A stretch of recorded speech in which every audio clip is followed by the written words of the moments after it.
Good morning, ladies and gentlemen. Well, the Ristal closed at minus 16, which is the lowest value of the week, but it's not only the lowest value of the week, it's the lowest value for many weeks. If we go onto the weekly model, you can see that basically this is the worst level since 0529. So things are, just as we thought things might be getting better, in fact, they're getting worse. I'm getting more and more worried, and the maths will show why I'm getting more and more worried. Uh, Certainly, I think that we are in for a tumultuous couple of weeks. And let's have a look why that is so. If we look at deviations, it's becoming obvious that with that close below the previous dip, we are in a move down. Now, this is going to be 29.55 in the middle band, bound to trade it. Absolutely bound to trade 29.55. The question is, do we stop at 29.55 or do we go straight down to 28.64? I think it's more likely to do a slight bounce, but if we look at the sectors, we will see that really the only sectors which can help this market are the defensive ones. If we look at transports, they are now breaking down to the lows that we had here in mid-April, which really would suggest to me that 28.64 at some stage is absolutely, inescapable in SPOOs. XLU will be bid around these levels, and that is a defensive sector. And the other sector that I really like is here XLV. This is going to be very bid around these levels. It's going to be very, very difficult for XLV to go down some more, and that should make XLV against SPY trade up, as I will show you later in the spreads. The only sectors which have any kind of support that I can see over the next couple of weeks are the defensive sectors. XLF is now in, almost bidless. I really don't see why anybody would like to buy XLF for the next few weeks. I think these levels from mid-March and mid-April are almost inescapable. And that tells me that probably 28.64 trades before we get a sizable bounce. The one that keeps on worrying me is actually XLK. It's so overbought that we could have a very, very steep 4-5% plunge, even though it's in trend.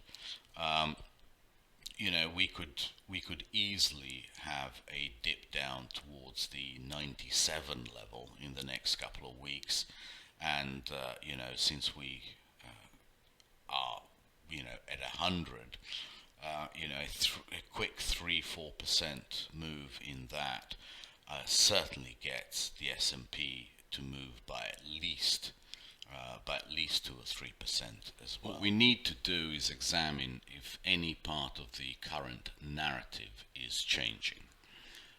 Do we have any evidence that it's going to take some time or longer for a vaccine or a cure to be developed against this virus so that the economy can return to normal? I don't think so. I still think that sometime in 2021, probably by the end of 2021, humanity has found a cure for it, or managed to insulate it so it's no longer an economic factor. I don't think so. I don't think the days are changing. The multiple, if anything, should be going up because bond yields have shown that they have absolutely no upside pressure. a multiple of 20 with bond yields around 1.5% and persistently 1.5%, with the Fed having killed volatility, or at least upside volatility in yield in bonds, is very, very reasonable. It could even be higher. The part of the narrative that is changing, I think, is the full forward earnings. I think the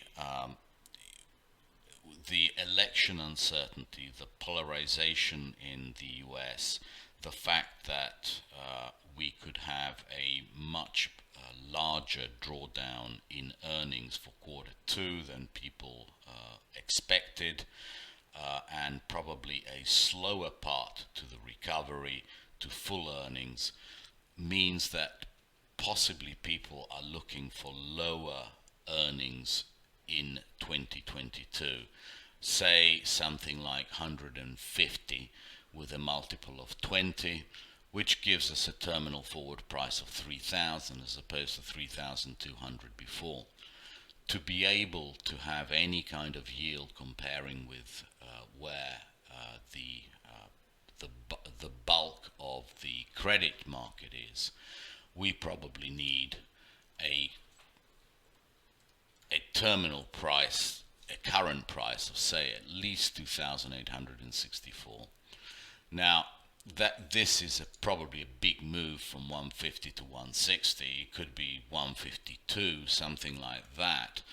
So that would give us a yield of about 4%.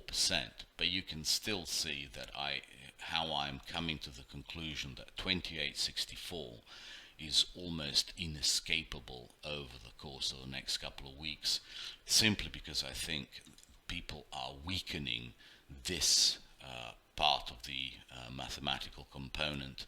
I think people will be looking for slightly lower earnings even in late 2021, early 2022.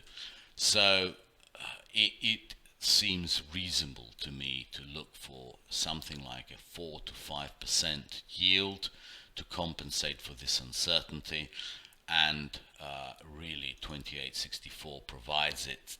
2955 does not.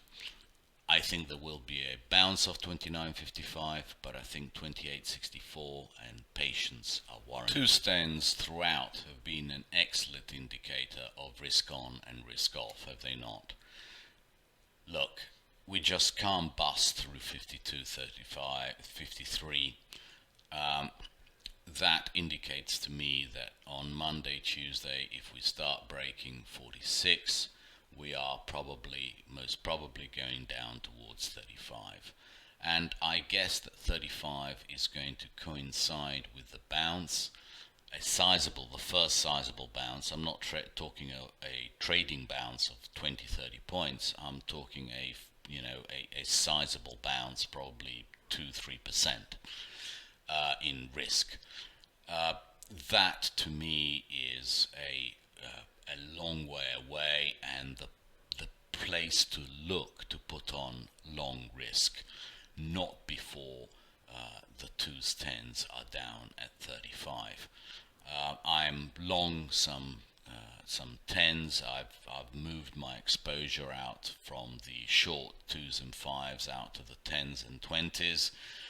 Simply because I think the yield curve now flattens during this period of risk off, and we see these 35 levels.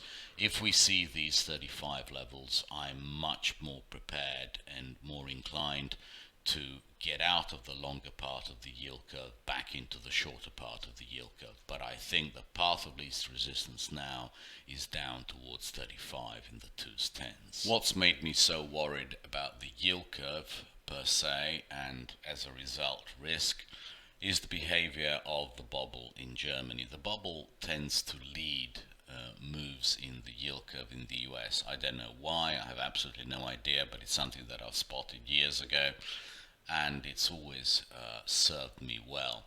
As you know, I tried to go against it at this level, and it didn't work, got out, but it gave me a very, very good signal. So what I did is I moved into the longer part of the US curve.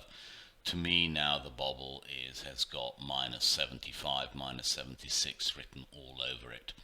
And if that happens, then we have our level of around 35 in the 2s, 10s, and a substantial move in risk off until we get to those levels. And that to me says, together with a combination of that, the only sectors which are anywhere near the lower Bollinger bands are the defensives, that the defensives will go down least and everything else will go down most, and that will give us a risk off move in the spreads and in the absolute level of SPX. And that's why I'm looking for, a little trading bounce of 29.55 and then a real move down to 28.64 and the first possibility of a real bounce off that level. TLT had all week to make up its mind. It was trading around this very important level of 162, and finally it decided to break up. 165, we broke the previous week's high, closed right on the high tick. To me, this is going to take some days to get up towards the 170 level. If we try to change this into a weekly chart to have a look at a further out to see where we are, I think it's quite obvious that we get towards the 170 level. We just could not stay below 162.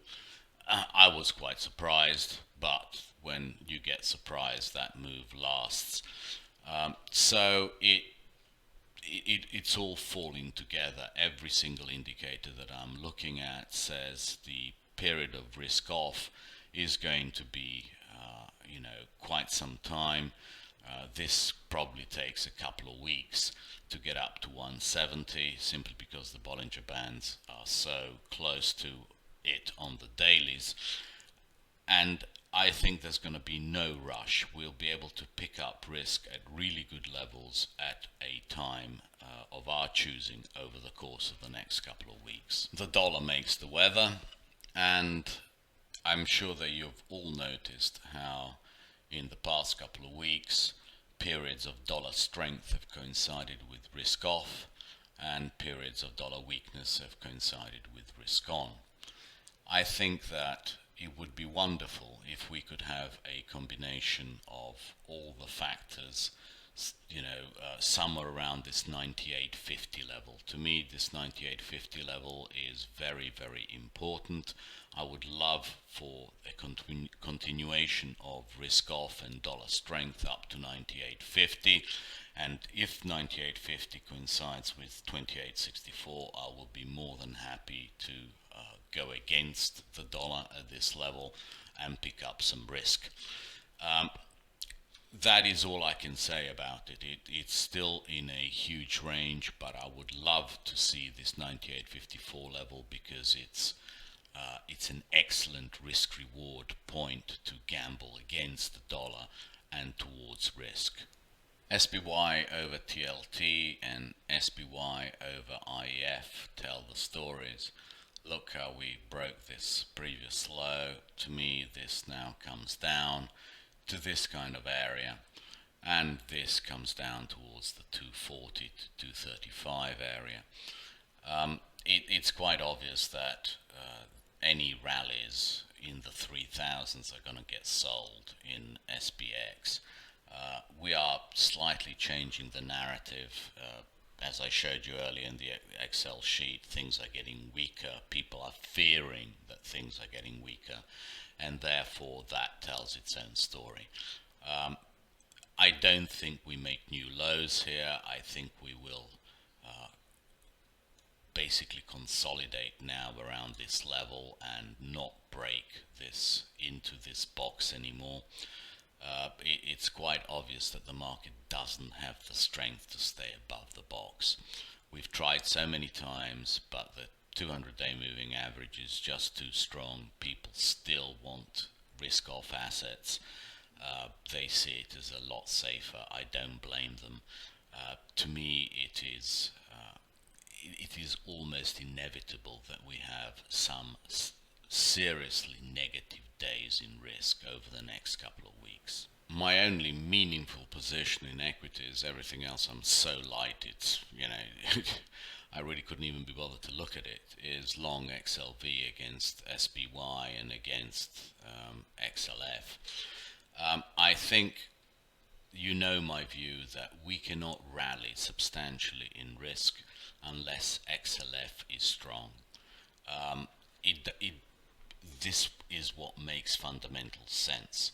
If the economy is going to recover strongly, then the balance sheet of the banks is great, and at these levels is a complete bargain. They're trading, a lot of them below book value. It just makes a lot of sense that if we have strength in the market, we have strength in XLF, and vice versa. If you look at this chart here, it just does not inspire confidence, does it? This was the spike up, yes, everything's great, oops, no it's not. And we're coming back towards the lows. While in XLV over SPY, we touched the 200-day moving average several times, and we are now moving up. I would have thought that at some stage over the next couple of weeks, XLV over SPY trades 33, maybe 34, while XLF tests the lows. That is all, so you can see it yourself. It's implying that at some stage we have quite considerable bout of risk off, much stronger than the one that we had on Friday. And that is all that can be said about it. There isn't a single chart together that is implying that we are about to bounce very heavily off the levels that we closed on Friday. I think 3,000 is toast. I think 29.55 at some stage will be toast, but certainly we have a bounce first. But 28.64, I think the narrative still says, having looked at the dollar, having looked at SPY over TLT, having looked at these spreads, says that 28.64 for now is the bounce level for a decent move, probably back up to 29.55 or even higher. How will we know which level is the correct one to pick up risk? Well, my contention is that it is whatever level we're trading at when volatility is at 43 and refusing to go higher. I think this is going to be a very, very important level, and one of the major indicators that I'll be looking at that it's the bottom in risk off. And I've showed you now a variety of things that have to come into place together. Basically, a support level in SPY TLT somewhere around 170, so you can take the position off. Volatility somewhere around 43 and not going and not closing above 43. XLV having met its objective, XLF not making new lows against SPY. All these things have to come together to have confidence that we have reached the bottom in risk off and that it's time to pick up S&Ps. Having looked at the relative levels, let's now look at the absolute levels. This is a 195-minute chart which basically breaks the day session into two, so every 2 bars is a day. We are right on the bottom, the Bollinger Bands, which are expanding. The fact if we keep on staying here, it'll break down. I think it's quite obvious 29.55 is the first level of support, maybe slightly lower, 10-20 points, who cares, and then it bounces back up to where it breaks the Bollinger Bands around 3,000 and a final breakdown. Because I think this is an A, B, C kind of thing. I don't look at these levels as, the gospel or precise levels, but they give you the general direction. I think this 28.88 to 28.64, and I think 28.64 trades over the course of the next 2 weeks. I can't say 1 week, but certainly 2 weeks. From there is the first level that we can have a substantial bounce. If we now start going out and looking at the dailies, well, it's obvious that we have, the Bollinger Bands. We're not going to go trade through the Bollinger Bands very much, but every single moving average is keeling over. That tells me that that is the direction of the trend. Again, everything is pointing at some stage over the next 5 to 10 trading days that we do see 28.64. The problem with that is going to be very much longer term, because the weeklies have very, very good support around the 29.55 to 29.64 level in the shape of these moving averages. But they start to lose, hopefully this is going to be just a long flag, which is going to last several months, and then we can maybe retest the 3,200 level. I think that we have probably seen the high until the fourth quarter. Okay, so it could be a period of lower ranges, simply because if 28.64 holds, we will be in a 10% range for weeks and weeks and weeks. So let's hope that that is what happens. But I've looked at all the factors, and I think that 28.64, with the current information that we have, should hold and should be a decent level to pick up risk. What is the risk of buying the 28.64 level? Well, the risk is that if that doesn't hold, we go straight down to 27.22. I think that is pretty obvious, and with volatility as it is, it's much cheaper to play in the options. It's still perfectly worthwhile, I should say, to play in options. Volatility still has not discounted this possibility of moving straight from 26.64 down to 27.22 on the monthly chart. So I think I will be structuring quite a few option plays off that 28.64, and they can be ratios, because I really don't see that we can exceed the 3050 to 3100 area for any time soon. So that is the risk, and it's still a considerable risk. So you're not getting paid incredible odds for buying 28.64, and therefore options still make more sense than not. If we get to a volatility of 43, I think the skew is going to be so huge that we probably get paid to hold risk even at 27.22. But that is something that I'm going to structure next week and give you in sort of information in tweets.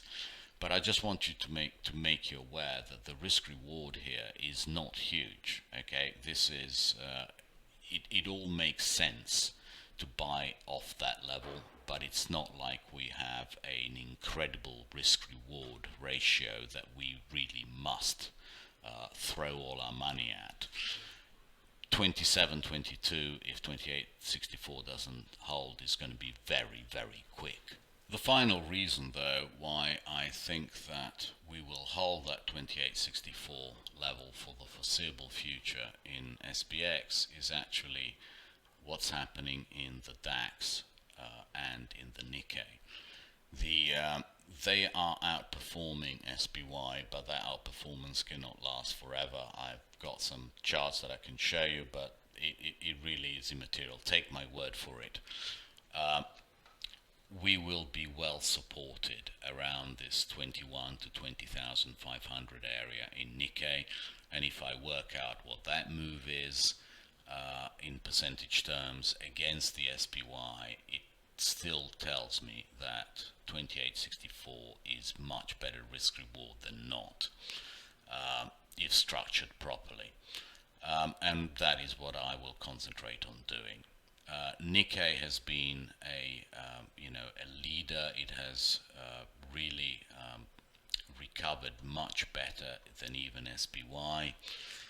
Naturally not as well as NQ, but much better than SPY. And the DAX has now started outperforming the SPY.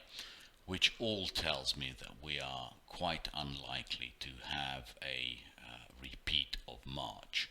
People who are looking for a repeat of March are looking, of February, March, are looking for too much. There is absolutely no reason, as I showed you mathematically, and there is no reason looking at the spreads of the related markets. I'm pretty damn convinced that we have some kind of bounce of 29.54, and then we have a major bounce of 28.64. I'm aware of the risk below 28.64, but I still think that that is not going to happen for the foreseeable future. Thank you very much indeed, and tweet you on Monday.